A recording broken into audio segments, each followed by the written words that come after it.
그 사랑 편찮고 날 지키시며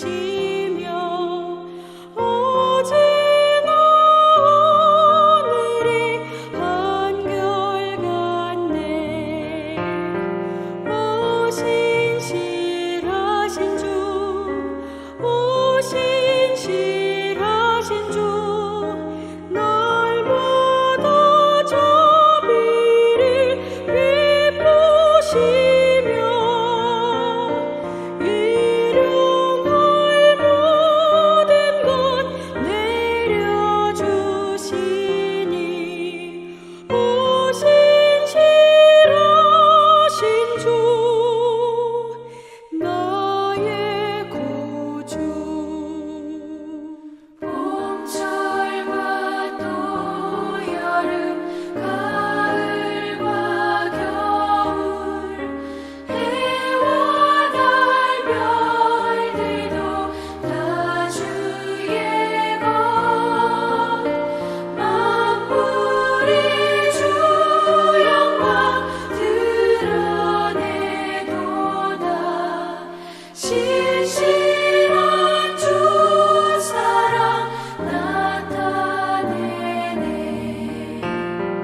오 신실하신 주, 오 신실하신 주, 날마다 자비를 베푸시며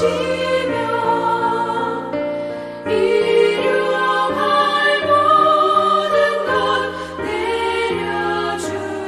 내려주시니 오 신실하신 주, 나의 구주.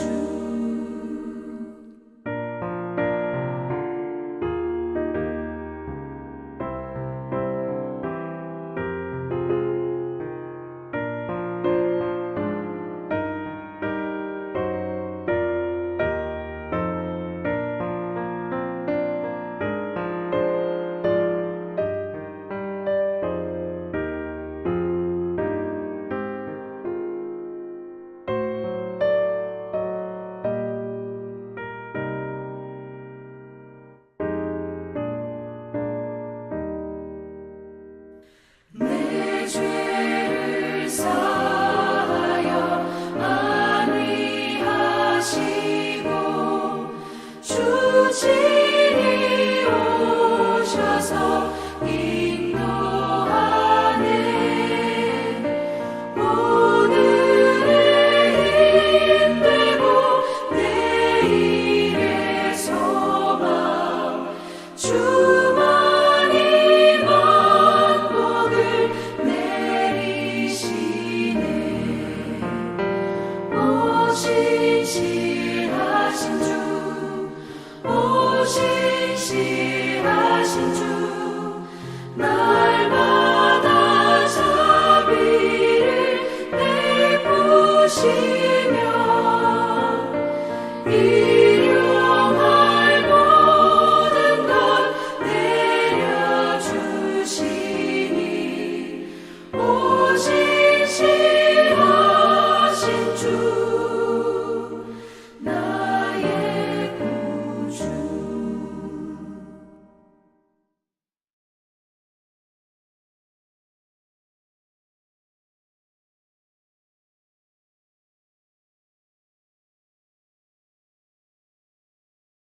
발락이 발람에게 또 이르되 오라 내가 너를 다른 곳으로 인도하리니 내가 거기서 나를 위하여 그들을 저주하기를 하나님이 혹시 기뻐하시리라 하고 발락이 발람을 인도하여 광야가 내려다 보이는 보올산 꼭대기에 이르니 발람이 발락에게 이르되 나를 위하여 여기 7제단을 쌓고 거기 숫송아지 7마리와 순양 7마리를 준비하소서. 발락이 발람의 말대로 행하여 각 제단에 숫송아지와 순양을 드리니라.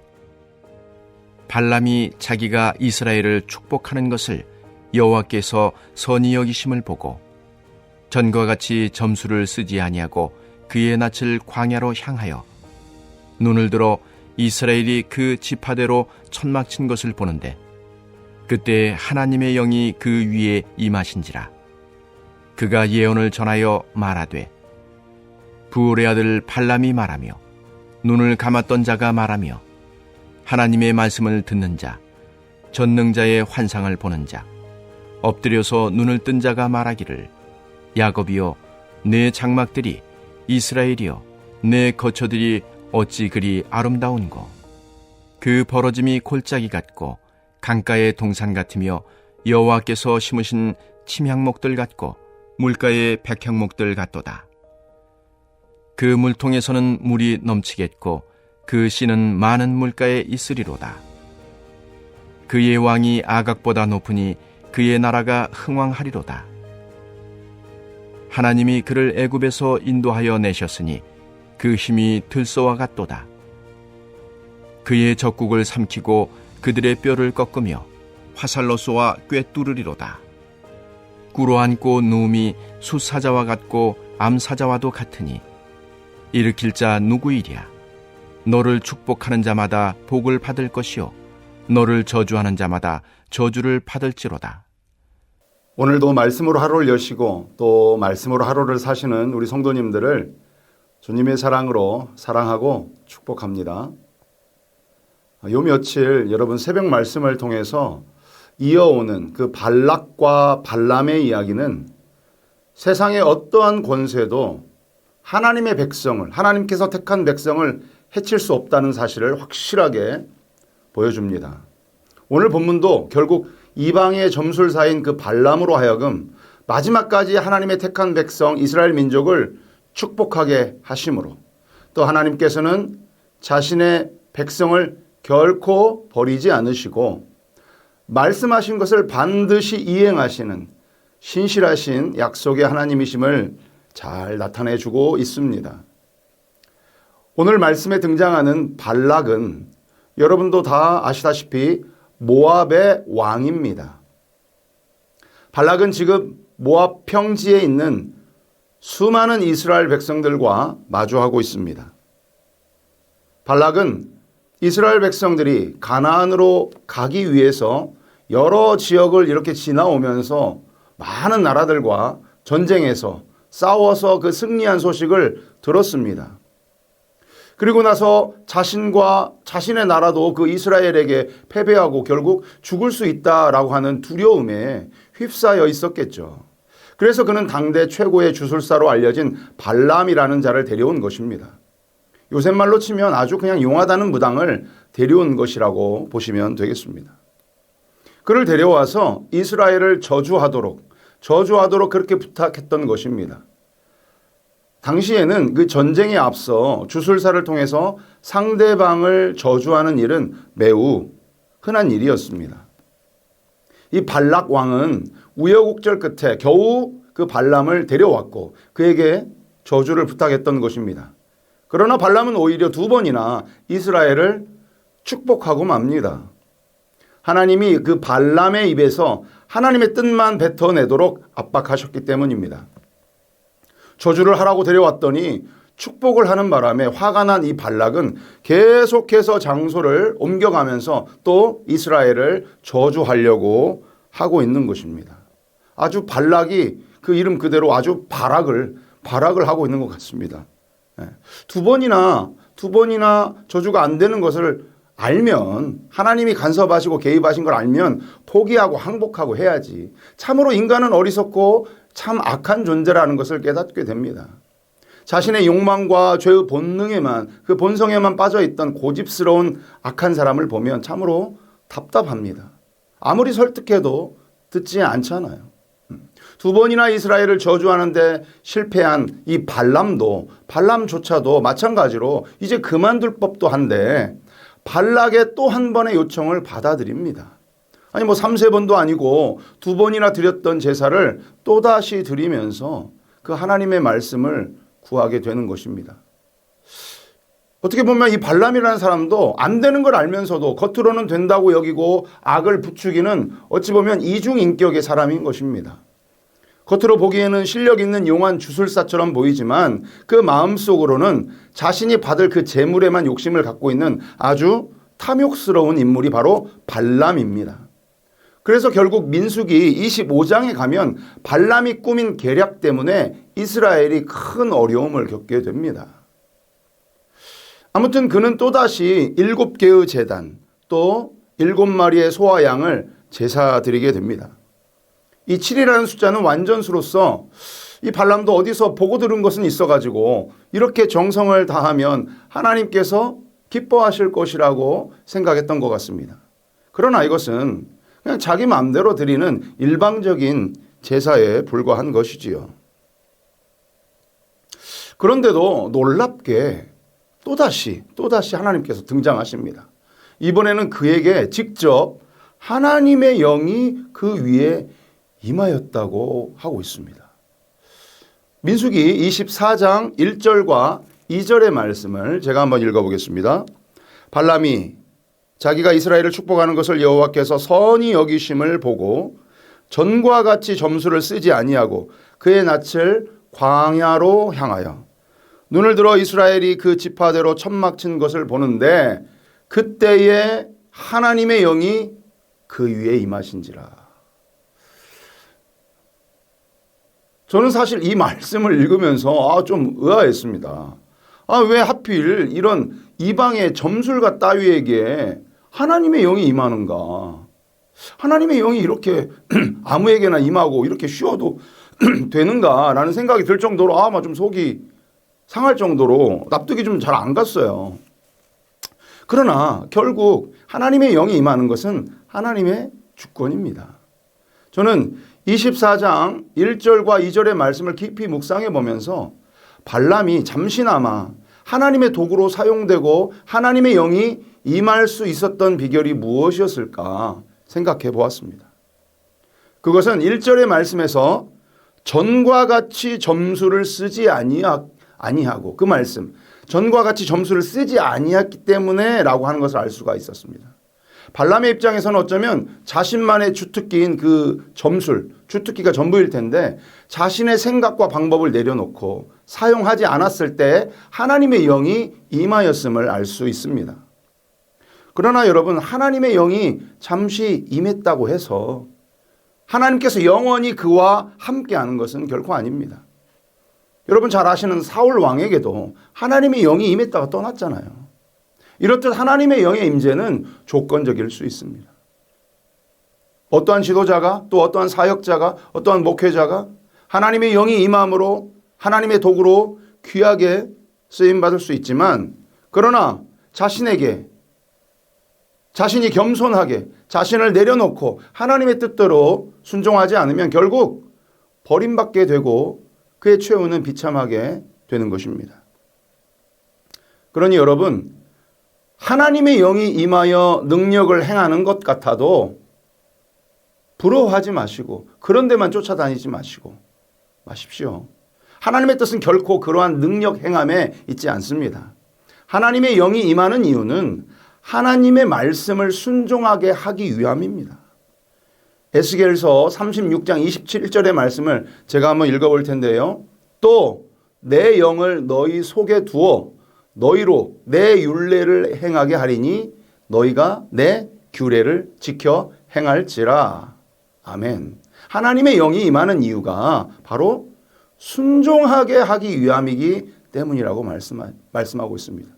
그렇기 때문에 하나님은 순종이 제사보다 낫다고 하셨고 나더러 주여 주여 하는 자마다 다 천국에 들어갈 것이 아니요 다만 하늘에 계신 내 아버지의 뜻대로 행하는 자라야 들어가리라 이렇게 말씀하신 것이죠. 겉으로만 거룩한 척, 기도 많이 하는 척, 성령의 은사가 있는 척 하면 뭐합니까? 삶에서 열매가 없는데 열매를 보고 그 나무가 진짜인지 가짜인지 죽었는지 살았는지 알 수 있는 것 아니겠습니까? 잠깐 하나님의 영이 임했다고는 하지만 그 점술가 발람의 인생이 결국 하나님과는 거리가 먼 그러한 인생이었습니다. 여러분, 발람 이야기가 신약 성경에도 3번이 언급되는데 이 모압 왕 발락이 보낸 신하들이 금은보화를 싸들고 와서 발람을 설득을 했고 또 결국 발람은 하나님의 백성 그 이스라엘을 저주하는 일에 어쨌든 고용이 된 것 아니겠습니까? 베드로는 이것을 불의의 대가라고 말하고 있습니다. 베드로후서 2장 15절의 말씀입니다. 그들이 바른 길을 떠나 미혹되어 부올의 아들 발람의 길을 따르는도다. 그는 불의의 삭슬 사랑하다가 이렇게 돼 있잖아요. 정당하고 당당하게 일을 해서 돈을 벌어야지 거짓되고 불의한 방법으로 이득을 보려고 해서는 결코 안 되는 것입니다. 유다는 유다서에서 기록하기를 발람이 돈을 쫓아 어그러진 길로 갔다고 말하고 있습니다. 유다서 1장 11절의 말씀입니다. 화 있을진저 이 사람들이여 가인의 길에 행하였으며 삭슬 위하여 발람의 어그러진 길로 몰려갔으며 고라의 패역을 따라 멸망을 받았도다. 여기서 어그러졌다는 것은 속임수의 길로 갔다는 것입니다. 거짓의 길이고 잘못된 길로 들어선 것을 말하는 것입니다. 결국 발람은 그 돈의 유혹을 이기지 못한 거짓 속임수 사기꾼에 불과합니다. 그럼에도 불구하고 이러한 발람을 사용해서라도 우리 하나님은 결국 하나님께서 약속하신 그 약속을 이루십니다. 발람으로 하여금 또다시 백성을 축복하게 하십니다. 여기서 우리가 깨닫게 되는 사실이 하나 있습니다. 그것은 바로 신실하시고 미쁘신 우리 하나님입니다. 하나님께서는 우리를 사랑하시기에 우리에게 하신 약속을 반드시 이행하시는 그러한 분이시고 또 그분이 약속을 이뤄감에 있어서 어떠한 것도 그 무엇도 하나님의 신실하심과 그 하나님의 열심을 방해할 수 있는 것은 하나도 없다는 것입니다. 하나님은 저주도 축복으로 이렇게 바꾸신 분이십니다. 할렐루야. 아멘. 마지막으로 오늘 본문 민수기 24장 7절의 말씀을 보면 그들의 왕 아각이라는 인물이 등장합니다. 여기서 아각이라는 인물은 아말렉 족속의 왕으로 추정됩니다. 이스라엘 백성이 출애굽 직후 처음으로 전쟁했던 대상이 바로 이 아말렉 족속이었고 이 전쟁은 매우 중요한 전쟁이었으며 이스라엘은 이 전쟁에서 승리합니다. 그 승리의 상징을 부각시키기 위한 그 상대적 인물이 바로 이 아말렉 족속의 왕 아각이었던 것입니다. 우리 하나님은 킹 오브 킹스, 왕 중의 왕이십니다. 저는 개인적으로 이 문드라 머리 들어라 라고 하는 그런 찬양을 정말 좋아합니다. 문드라 머리 들어라 영광의 왕이시여 강하고 능하신 주로다 전쟁에 능하신 주시라 다 찬양 위대하신 왕 왕께 만세 아멘. 예. 하나님의 위대하심을 이렇게 찬양하는 것 만왕의 왕 되심을 찬양하는 것을 정말 하나님도 기뻐하시고 저도 좋아합니다.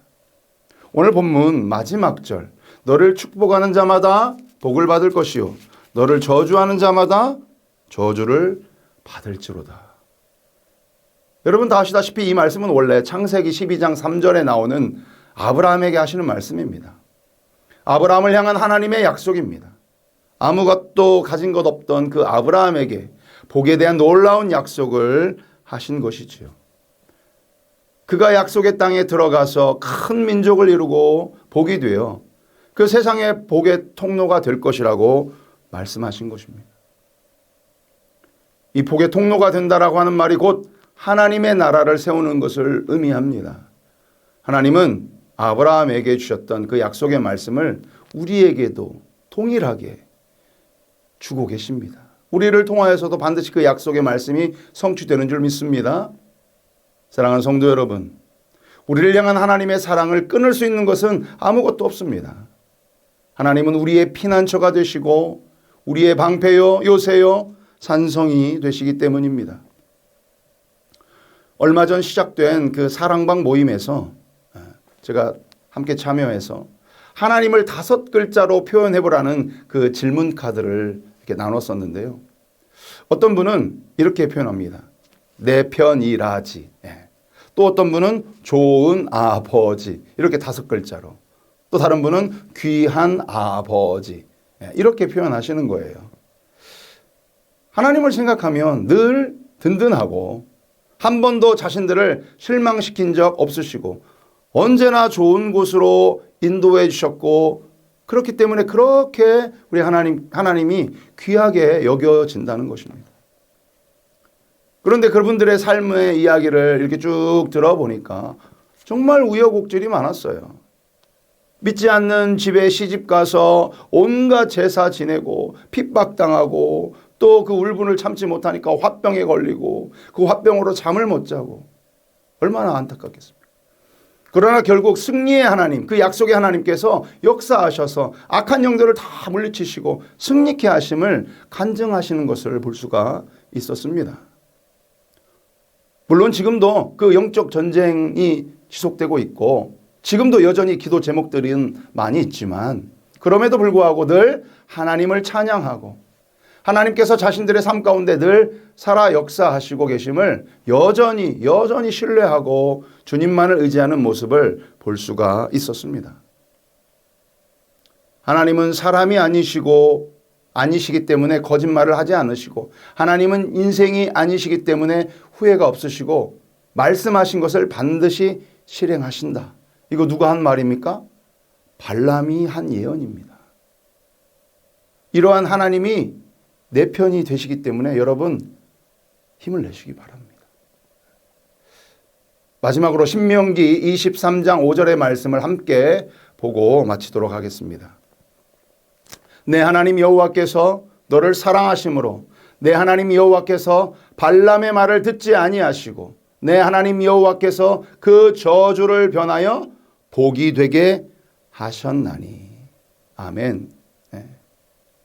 사랑하는 성도 여러분, 하나님께서 주신 축복은 어떤 환경이나 사람도 빼앗을 수 없습니다.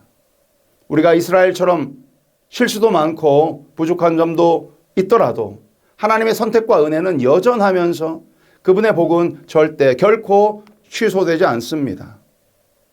하나님은 우리를 저주의 대상으로 보지 않으시고 끝까지 지키시며 복의 통로로 사용하십니다. 오늘도 여러분 그 받은 복을 누리면서 감사하며 승리하고 순종하여서 하나님의 영이 우리 가운데 충만히 임하시는 그러한 삶을 사시기를 주님의 이름으로 축원합니다. 아멘. 발람과 같은 그 거짓 선지자 예언자를 통해서도 하나님께서는 하나님을 찬양하고 축복하게 하시고 우리를 사랑하시고 축복한다라고 하는 것, 그 예언이 성취되게 하시는 것입니다. 이 말씀을 믿고 오늘 말씀을 묵상하면서 우리 함께 간절히 기도하겠습니다.